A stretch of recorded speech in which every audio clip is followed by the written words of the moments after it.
प्रयागराज महाकुंभ दौरे पर सीएम योगी अधिकारियों संग मौनी अमावस्या से पहले की तैयारियों का लिया जायजा। अखिल भारतीय योगी महासभा में लिया भाग।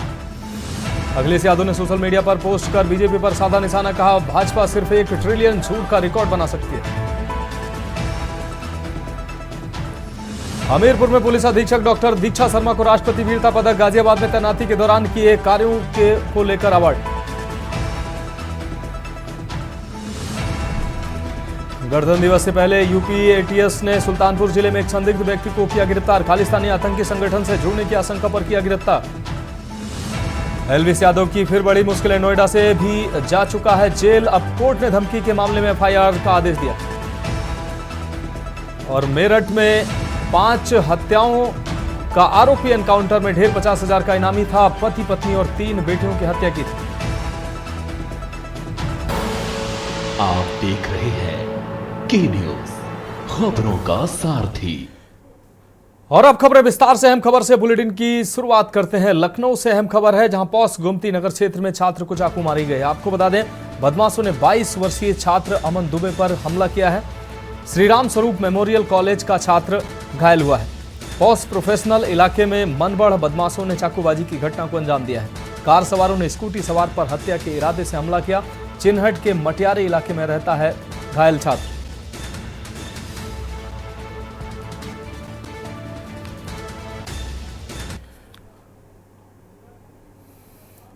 और सीधे आपको लिए चलते हैं राजधानी दिल्ली, जहां गणतंत्र दिवस की पूर्व संध्या पर राष्ट्रपति द्रौपदी मुर्मू देश को संबोधित करती नजर आ रही हैं। अमानवीय शोषण के कारण देश में घोर गरीबी व्याप्त हो गई।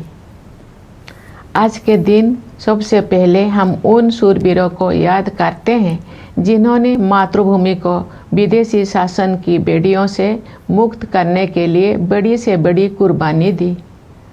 उनमें से कुछ स्वाधीनता सेनानियों के बारे में लोग जानते हैं, लेकिन बहुतों के बारे में उन्हें जानकारी नहीं थी। इस वर्ष हम भगवान बिरसा मुंडा की 150वीं जयंती मना रहे हैं। वे ऐसे अग्रणी स्वाधीनता सेनानियों में शामिल हैं जिनकी भूमिका को राष्ट्रीय इतिहास के संदर्भ में आप समुचित महत्व दिया जा रहा है। 20वीं सदी के आरंभिक दशकों में स्वाधीनता सेनानियों के संघर्षों ने संगठित राष्ट्रव्यापी आंदोलन का रूप ले लिया।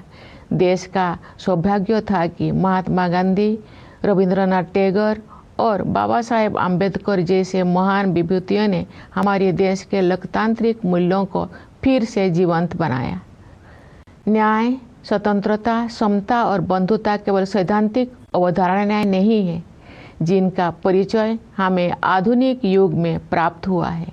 ये जीवन मूल्य तो सदा से हमारी सभ्यता और संस्कृति का अंग रही है। नव स्वाधीन भारत के संविधान और गणराज्य के भविष्य को लेकर जो आलोचक संदेह व्यक्त करते थे, उन लोगों को इन्हीं जीवन मूल्यों के बल पर पूरी तरह से गलत सिद्ध किया जा सका। भारत के गणतांत्रिक मूल्यों का प्रतिबिंब हमारी संविधान सभा की संरचना में भी दिखाई देता है। उस सभा में देश के सभी हिस्सों और सभी समुदायों का प्रतिनिधित्व था। सबसे अधिक उल्लेखनीय बात ये है कि संविधान सभा में सरोजिनी नायडू, राजकुमारी अमृतकर, सुचेता कृपलानी, हंसाबेन मेहता और मालती चौधरी जैसे 15 असाधारण महिलाएं भी शामिल थी।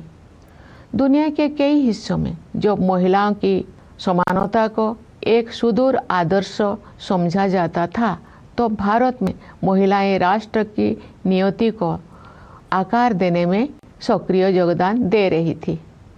हमारा संविधान एक जीवंत दस्तावेज इसीलिए बन पाया है क्योंकि नागरिकों की निष्ठा सदियों से हमारी नैतिकता परक जीवन दृष्टि का प्रमुख तत्व रही है। हमारा संविधान भारतवासियों के रूप में हमारी सामूहिक अस्मिता का मूल आधार है, जो हमें एक परिवार की तरह एकता के सूत्र में पिरोता है। पिछले 75 वर्षों से संविधान ने हमारी प्रगति का मार्ग प्रशस्त किया है।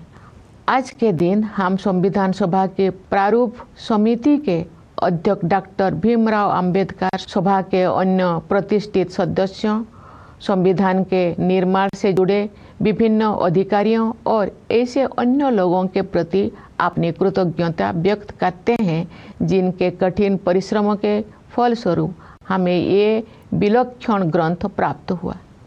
प्यारे देशवासियों, संविधान लागू होने के बाद के ये 75 वर्ष हमारे युवा गणतंत्र की सर्वांगीण प्रगति के साक्षी है। स्वाधीनता के समय और उसके बाद भी देश के बड़े हिस्सों में घोर गरीबी और भूखमरी की स्थिति बनी हुई थी, लेकिन हमारा आत्मविश्वास कभी डिगा नहीं। हमने ऐसे परिस्थितियों के निर्माण का संकल्प लिया जिनमें सभी को विकास करने का अवसर मिल सके। हमारे किसान भाई बहनों ने कड़ी मेहनत की और हमारे देश को खाद्यान्न उत्पादन में आत्मनिर्भर बनाया। हमारे मजदूर भाई बहनों ने अथक परिश्रम करके हमारा इंफ्रास्ट्रक्चर और मैन्युफैक्चरिंग सेक्टर का कायाकल्प कर दिया। उनके शानदार प्रदर्शन के बल पर आज भारतीय अर्थव्यवस्था विश्व के आर्थिक परिदृश्य को प्रभावित कर रही है। आज का भारत अंतर्राष्ट्रीय मंच पर नेतृत्व की स्थिति हासिल कर रहा है। संविधान में निर्धारित रूपरेखा के बिना ये व्यापक परिवर्तन संभव नहीं हो सकता था। हाल के वर्षों में आर्थिक विकास की दर लगातार ऊंची रही है, जिससे हमारी युवाओं के लिए रोजगार के अवसर पैदा हुई है। किसानों और मजदूरों के हाथों में अधिक पैसा आया है तथा बड़ी संख्या में लोगों को गरीबी से बाहर निकाला गया है। साहसिक और दूरदर्शी आर्थिक सुधारों के बल पर आने वाले वर्षों में प्रगति की ये रफ्तार बनी रहेगी। समावेशी विकास हमारी प्रगति की आधारशिला है, जिससे विकास का लाभ व्यापक स्तर पर अधिक से अधिक देशवासियों तक पहुंचता है। सरकार द्वारा वित्तीय समावेशन को सर्वोच्च प्राथमिकता दी जा रही है। इसलिए प्रधानमंत्री जन धन योजना, प्रधानमंत्री जीवन ज्योति बीमा योजना, प्रधानमंत्री सुरक्षा बीमा योजना, मुद्रा योजना, स्टैंड अप इंडिया और अटल पेंशन योजना जैसी वित्तीय समर्थन योजनाओं का विस्तार किया गया है। तो गणतंत्र दिवस के पूर्व संध्या पर देश के नाम राष्ट्रपति द्रौपदी मुर्मू का ये संदेश लाइव आ रहा था। फिलहाल यहाँ एक ब्रेक के लिए रुकते हैं, जल्द हाजिर होंगे। आप देख रहे हैं के न्यूज, खबरों का सारथी। ब्रेक के बाद उत्तर प्रदेश की खबरों में एक बार फिर से आपका स्वागत। रुक करते हैं अगली अहम खबर की ओर। हापुड़ से अगली अहम खबर, जहां भाजपा नेता की फैक्ट्री पर जीएसटी की छापेमारी हुई है। करोड़ों रुपए की जीएसटी चोरी की आशंका जताई जा रही है। भाजपा में मंडल अध्यक्ष हैं पवन गर्ग, जिनकी प्लाई फैक्ट्री पर जीएसटी के अधिकारियों ने छापेमारी की है। उपेड़ा स्थित प्लाई फैक्ट्री में अब छापेमारी की गई है। जीएसटी की छापेमारी से व्यापारियों में हड़कंप मच गया है।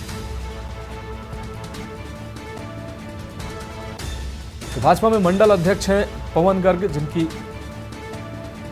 प्लाई फैक्ट्री पर जीएसटी के अधिकारियों ने छापेमारी की। करोड़ों रुपए की जीएसटी चोरी की आशंका जताई जा रही है।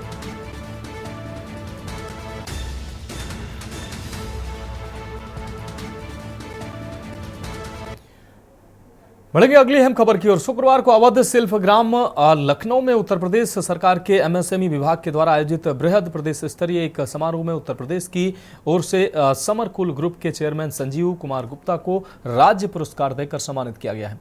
उत्तर प्रदेश में इलेक्ट्रिकल श्रेणी में यह राज्य पुरस्कार केवल summer cool home appliances limited Ghaziabad को ही प्राप्त हुआ है। बेहतर उत्पादन एवं रोजगार का सृजन करने के लिए समरकूल को यह पुरस्कार दिया गया है। लखनऊ में आयोजित इस समारोह में उत्तर प्रदेश में उद्योगों को बढ़ावा देने के लिए प्रदेश के स्थापित उद्योगपतियों को राज्य के मुख्यमंत्री योगी आदित्यनाथ की उपस्थिति में राज्य पुरस्कार देकर प्रोत्साहित किया गया है, ताकि प्रदेश में रोजगार के ज्यादा से ज्यादा अवसर सृजित किए जा सके। लगभग 3 माह पूर्व भी गाजियाबाद में आयोजित एक कार्यक्रम में मुख्यमंत्री योगी आदित्यनाथ ने समरकूल ग्रुप के चेयरमैन संजीव कुमार गुप्ता को समरकूल की ग्रोथ एवं उत्पादन विस्तार के लिए 30 करोड़ रुपए का चेक सौंपा था।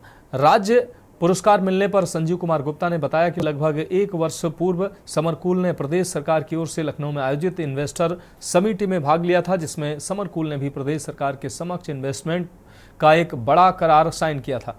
इसी कड़ी में समरकूल ने अपनी उत्पादन की क्षमता एवं गुणवत्ता के साथ रोजगार सृजन के मानदंडों को स्थापित करते हुए प्रदेश में इलेक्ट्रिकल श्रेणी में राज्य पुरस्कार प्राप्त करने के लिए अपना स्थान बनाया। मुख्यमंत्री योगी आदित्यनाथ के द्वारा राज्य पुरस्कार प्रदान किए जाने पर संजीव कुमार गुप्ता ने मुख्यमंत्री एवं एमएसएमई विभाग का धन्यवाद देते हुए कहा कि पुरस्कार पाकर उनमें कुछ कर गुजरने का हौसला पहले से ज्यादा बुलंद हुआ है, जिसका परिणाम आपको समरकूल की तेजी से बढ़ती ग्रोथ के रूप में देखने को मिलेगा। चूंकि यह सरकार सदैव उद्योग जगत के हितों को ध्यान में रखते हुए काम कर रही है, आज प्रदेश में भयमुक्त माहौल है, जिसके फलस्वरूप आज उत्तर प्रदेश में बड़े बड़े उद्योगों को लगाने की होड़ सी मची हुई है।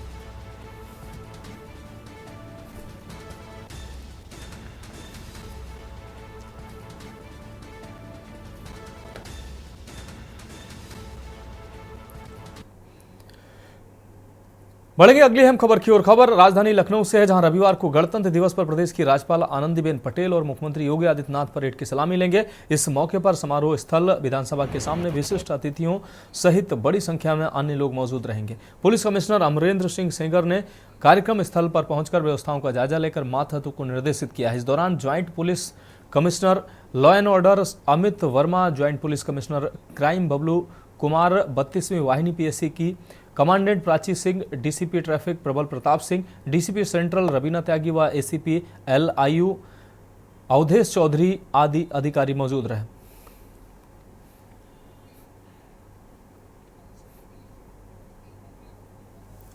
एक्सप्लेन कर देती हूँ।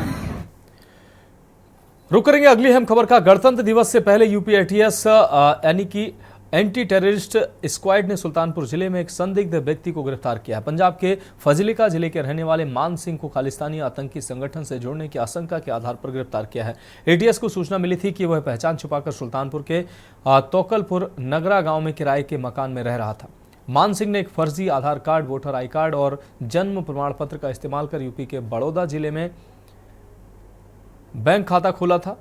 ATS की जांच में यह पता चला कि इस पते पर मान सिंह नाम का कोई व्यक्ति नहीं रहता है। वहीं मान सिंह विदेश जाने के लिए पासपोर्ट भी बनवाने की कोशिश कर चुका है। उसे पिछले साल अप्रैल मई में सुल्तानपुर में पासपोर्ट आवेदन करते हुए देखा गया था। इसके अलावा उसने सुल्तानपुर में कुछ जमीन भी खरीदी थी, जिसकी जांच ATS टीम कर रही है। ATS ने मान सिंह से पूछताछ शुरू कर दी है और आगे की छानबीन जारी है।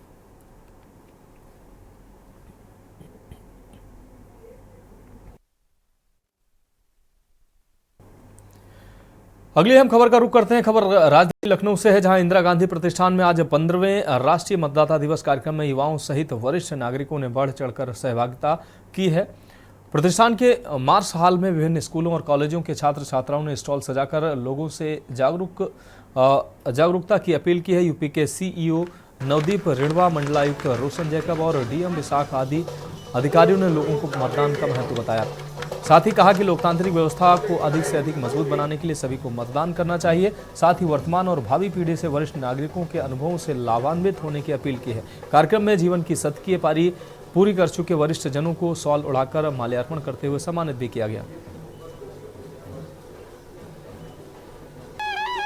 उत्तर प्रदेश में इस समय लगभग 15 करोड़ 35 लाख मतदाता हमारी मतदाता सूची में है और ये नंबर बहुत बड़ा नंबर है। ऐसा नंबर है कि बहुत से देश ऐसे नहीं होंगे जिनमें 15 करोड़ 35 लाख मतदाता हों।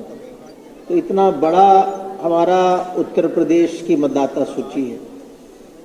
1,62,000 से ज़्यादा हमारे अलग अलग पोलिंग स्टेशन है, जिसको बूथ बोलते हैं, बूथ लेवल अधिकारी हैं। 403 हमारी विधानसभाएं हैं, 403 हमारे निर्वाचक रजिस्ट्रेशन अधिकारी हैं। सो बहुत बड़े लेवल का ये कार्य हमारे उत्तर प्रदेश में होता है। और इस पर 2024 का जो लोकसभा चुनाव हुआ 7 चरणों में बहुत शांतिपूर्ण ढंग से, सुव्यवस्थित ढंग से, बिना किसी वाद विवाद के निर्वाचन संपन्न हुआ, जो कि बहुत काबिल तारीफ है। और इसको संपन्न कराने के लिए हमारी बहुत बड़ी मशीनरी, जिसमें बहुत से अधिकारी कर्मचारी लगे, सबके सहयोग से ये संभव हो पाया। तो खबरों में वक्त एक और ब्रेक का, जल्द हाजिर होंगे। आप देख रहे हैं के न्यूज, खबरों का सारथी। ब्रेक के बाद उत्तर प्रदेश की खबरों में एक बार फिर से आपका स्वागत है। बढ़ेंगे अगली अहम खबर की ओर। खबर प्रयागराज से है, जहां pharmaceuticals and medical devices bureau of India PMBI और डिपार्टमेंट ऑफ फार्मास्यूटिकल्स के CEO रवि दधीच महाकुंभ मेला क्षेत्र पहुंचे। उन्होंने महाकुंभ नगर सेक्टर 7 स्थित कलाग्राम में जन औषधि स्टॉल आदि का निरीक्षण कर आगंतुकों और संचालकों से PM जन औषधि योजना संबंधित संवाद किया। CEO ने बताया कि यूपी में 2633 और केवल प्रयागराज में 62 जन औषधि केंद्र संचालित हो रहे हैं। वहीं भारतवर्ष में योजना के तहत अब तक 15,000 से अधिक जन औषधि केंद्र का संचालन किया जा चुका है। PM नरेंद्र मोदी की प्रेरणा से 25,000 केंद्र खोलने का लक्ष्य निर्धारित किया गया है। इन केंद्रों के माध्यम से आम जनमानस को 2,000 करोड़ रुपए की दवाइयां उपलब्ध कराने का लक्ष्य तय किया गया है, जिसके सापेक्ष 1,500 करोड़ रुपए की दवाइयां उपलब्ध भी कराई जा चुकी है। महाकुंभ के परिप्रेक्ष्य में रवि दधीच ने बताया कि कलाग्राम सहित यहां 5 केंद्र स्थापित हैं। इन केंद्रों के माध्यम से महाकुंभ पहुंचने वाले स्थानीयों को 50 से 90% तक सस्ती गुणवत्तापूर्ण दवाइयां उपलब्ध कराई जा रही हैं। तो उसके लिए काफ़ी अच्छा। और यहाँ लोकल जो हमने देखा है स्टोर्स पे भी डिमांड है, बहुत डिमांड है। ये बहुत जल्दी निकलता है, बहुत ज़्यादा लोग। अगली अहम खबर प्रयागराज से है, जहां महाकुंभ नगर से मुख्यमंत्री योगी आदित्यनाथ आज प्रयागराज दौरे पर हैं। शनिवार को महाकुंभ स्थित श्री गुरु गोरक्षनाथ अखाड़ा भी पहुंचे। यहां उन्होंने धर्म ध्वजा की पूजा की और सभी संतों को प्रसाद ग्रहण कराया और स्वयं भी प्रसाद ग्रहण किया। इस अवसर पर उन्होंने देश भर से आए सिद्ध योगेश्वरों से विभिन्न विषयों पर चर्चा भी की। योगी महासभा के विशिष्ट उपाध्यक्ष महंत बालकनाथ योगी ने बताया कि यह अखाड़ा स्वयं मुख्यमंत्री जी का है। यह अखाड़ा नाथ संप्रदाय का है, गुरु गोरक्षनाथ जी की परंपरा का है। जब से यहाँ धर्म ध्वजा की स्थापना हुई है, तब से भारत के विभिन्न स्थानों से सिद्ध योगेश्वर यहाँ पहुँच रहे हैं। इनके रहने, सोने और खाने का प्रसाद की व्यवस्था यहाँ पर होती है। आज का प्रसाद हमारे अध्यक्ष योगी आदित्यनाथ जी की ओर से था, क्योंकि यह उनका ही अखाड़ा है। सभी साधुओं को प्रसाद की व्यवस्था की गई थी। मुख्यमंत्री ने धर्म ध्वजा की पूजा भी की और सभी संतों के आशीर्वचन सुनने का मौका प्राप्त किया। उनके द्वारा संतों को प्रसाद भी ग्रहण कराया गया, जबकि उन्होंने स्वयं भी भंडारे का प्रसाद ग्रहण किया। इस अवसर पर सभी अखाड़ों के आचार्य महामंडलेश्वर उपस्थित रहे।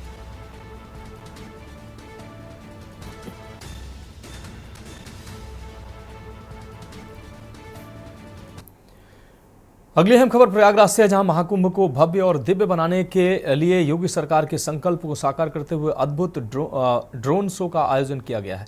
यूपी पर्यटन विभाग की ओर से आयोजित इस शो में सैकड़ों ड्रोन की मदद से आसमान में जीवंत आकृतियों का प्रदर्शन किया गया। ड्रोन शो में श्रद्धालुओं ने देवताओं को अमृत कलश पीते हुए देखा। इसके साथ ही समुद्र मंथन की दिव्य झांकियों ने लोगों को मंत्रमुग्ध कर दिया। यूपी दिवस के अवसर पर उत्तर प्रदेश की सांस्कृतिक झांकी ने शोभा बढ़ाई। ड्रोन के जरिए आसमान में महाकुंभ और उत्तर प्रदेश सरकार का लोगो उकेरा गया, जिसने सभी को आकर्षित किया। शंख बजाते हुए साधु और संगम में स्नान करते हुए सन्यासी की छवि भी बेहद आकर्षक दिखाई दी। ड्रोन शो का मुख्य आकर्षण विधानसभा भवन पर लहराता तिरंगा रहा। यह दृश्य देशभक्ति और गर्व से भरा हुआ था। इस ड्रोन शो के माध्यम से महाकुंभ के आध्यात्मिक और सांस्कृतिक महत्व को भी बड़ी खूबसूरती के साथ प्रदर्शित किया गया।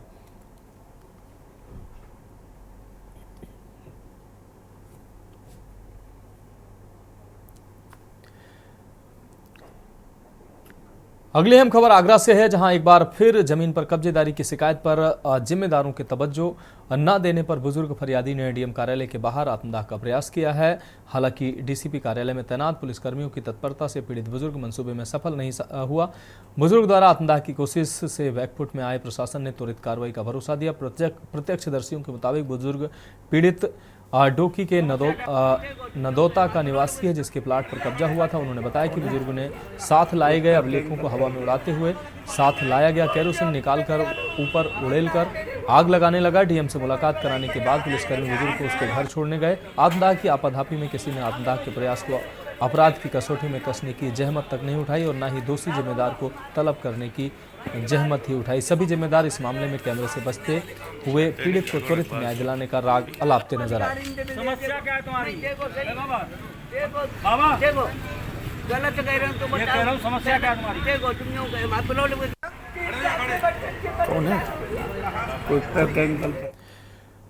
अगली अहम खबर जनपद बहराइच से है, जहां महाराष्ट्र के जलगांव में हुए ट्रेन हादसे ने हर किसी को हिलाकर रख दिया है। 22 जनवरी को लखनऊ में मुंबई जाने वाली पुष्पक एक्सप्रेस के यात्रियों के साथ दर्दनाक हादसा हो गया। अब तक कुल 13 लोगों की मौत की पुष्टि हुई है, जिसमें से यूपी के 3 लोग भी बताए जा रहे हैं। यूपी के इन तीन युवाओं में एक गोंडा तथा 2 बहराइच जिले से हैं, जिनमें 27 साल के बाबू खान भी हैं। वो अपनी मां से वादा करके बहराइच से मुंबई के लिए पुष्पक एक्सप्रेस से निकले थे। ट्रेन हादसे में जान गंवाने वाले बाबू खान बहराइच जनपद के फकरपुर क्षेत्र के थाना बौड़ी के कंदोसा ग्राम पंचायत निवासी हैं। बचपन में ही पिता की मौत हो गई थी। इसके बाद बाबू खान समेत मां खातून ने 7 बेटों की परवरिश की, जिसमें बाबू खान सबसे छोटे बेटे थे। फिलहाल उसकी शादी की बात चल रही थी। लड़की भी पसंद की जा चुकी थी। मां से वादा करने के बाद बाबू खान मुंबई के लिए निकले थे। उन्होंने कहा था, मां अपना ख्याल रखना, मैं वापस आकर शादी करूंगा, मां तुम फिक्र मत करना। अगले दिन सूचना आती है कि बाबू खान पुष्पक एक्सप्रेस ट्रेन हादसे का शिकार हो गए हैं। घटना की सूचना से घर में मातम छा गया। आज तीसरे दिन बाबू खान का शव कंदोसा गांव एम्बुलेंस के माध्यम से पहुंचा तो गांव में काफी भीड़ इकट्ठा हो गई। मां का रो कर बुरा हाल था। वहीं परिजन भी बदहवास दिखे। हर तरफ चीख पुकार मची दिखाई दी। आज कंदोसा के कब्रिस्तान में मृतक बाबू खान को सुपुर्द खाक किया गया। क्या नाम है, ये जो घटना हुई कैसे हुई, क्या है पूरा मामला? बाबू खान अपना सती था, बम्बई कमाने गया था। वहाँ कुछ लोग बनाए कि ट्रेन में आग लग गई, तो वहाँ से जब कूदे तो दूसरी पटरी पे कूद गए, तो ट्रेन दूसरे से लड़ गए, तो उसमें घटना हो गई। तो अभी शव आ गया है मुंबई? हाँ, शव तीसरे दिन आया है। मिट्टी कब होगी? मिट्टी अभी असल मगरिब बाद होगी। अगली खबर का रुख करेंगे। खबर बलिया से है, जहां सदर कोतवाली क्षेत्र के बीचला घाट चौकी के अंतर्गत कृष्णनगर में घरेलू विवाद में मां ने अपने 10 माह के बेटे को छत से फेंक दिया। छत से गिरने के बाद बच्चा बुरी तरह से घायल हो गया, जिसके बाद परिजनों ने घायल मासूम को जिला अस्पताल ले जाया गया, जहां इलाज के बाद डॉक्टरों ने हालत गंभीर देखते हुए बीएचयू के लिए रेफर कर दिया। वहां मासूम बेटे की मौत हो गई।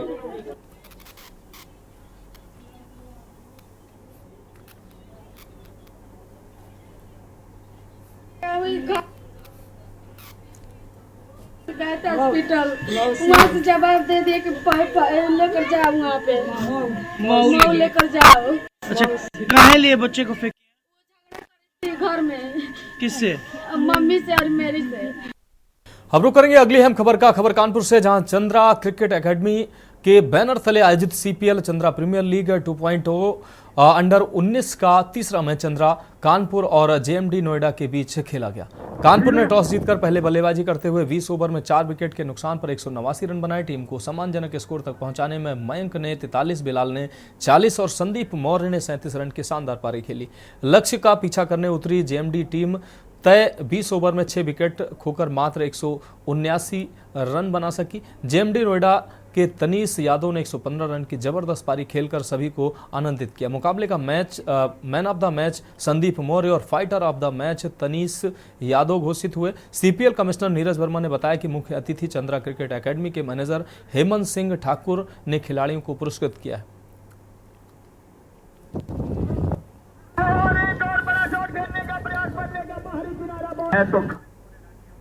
तो फिलहाल उत्तर प्रदेश की खबरों में अभी के लिए मेरे साथ इतना ही। मुझे दीजिए इजाजत और आप देखते रहिए के न्यूज़ इंडिया।